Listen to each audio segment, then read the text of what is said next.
3.5 kilometre रस्त्यावरील मुरुम गायब. रस्त्यावरील धुळीने नागरिकांचे व गुराढोरांचे आरोग्य धोक्यात. आटपाडी तालुक्यातील पश्चिम भागातील शेवटचे टोक असणारे विभूतवाडी गाव सातारा व सांगली जिल्ह्याच्या तर खटावमाण आटपाडी तालुक्याच्या सरहद्दीवर गावच्या तिन्ही बाजूने डोंगर असून सर्व शासकीय योजनेपासून वंचित असणारे गाव आहे. या गावामध्ये पूर्व खर्जे वस्ती ते पश्चिम खर्जे वस्ती असा 3.5 किलोमीटरचा मुरमीकरण रस्ता रोजगार हमीतून झाला आहे.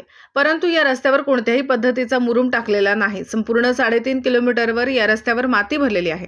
सध्या या रस्त्यावरून येण्या जाणाऱ्या वाहनांमुळे रस्त्याशेजारी राहणाऱ्या नागरिकांना व जनावरांना या धुळीचा अतिशय नाहक त्रास होत आहे. एखादे 4 चाकी वाहन गेले तर या रस्त्यावरून धूळ मोठ्या प्रमाणात उडताना दिसते. प्रत्यक्षात पाहता हा रस्ता मुरमीकरण रस्ता म्हणून करण्यात आलेला आहे. परंतु या 3.5 किलोमीटर रस्त्यावर कुठेही मुरुम टाकलेला नाही.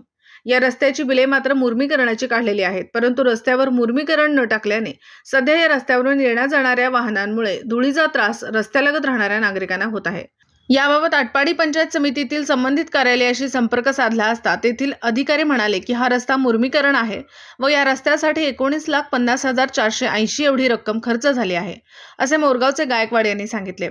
परंतु सध्या परिस्थितीमध्ये या रस्त्यावर कुठेही मुरुम दिसून येत नाही. सर्व माती या रस्त्यावर भरलेली आहे. याबाबत रस्ता सुरू असताना अनेक वेळा तक्रारी झाल्या होत्या. अधिकाऱ्यांनी प्रत्यक्ष येऊन पाहणी केली होती, परंतु या गोष्टीकडे कानाडोळा केला गेला होता. रस्ता करण्यासाठी एस्टिमेट मुरमीकरणाचे आहे, पैसे मुरमीकरणाचे निघाले आहेत, परंतु प्रत्यक्षात रस्त्यावर कुठेही मुरुम टाकलेला नाही व कुठेही मुरुम टाकलेला दिसून येत नाही.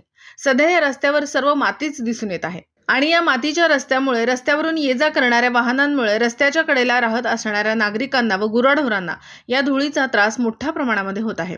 तरी संबंधित वरिष्ठ अधिकाऱ्यांनी रस्त्यासाठी मंजूर झालेली रक्कम व प्रत्यक्षात खर्च झालेली रक्कम व सध्या रस्त्याची परिस्थिती याची पाहणी करून योग्य तो निर्णय घ्यावा अशी मागणी ग्रामस्थांतून होत आहे. फोटो मुरमीकरण रस्त्यावरील मुरुम गायब.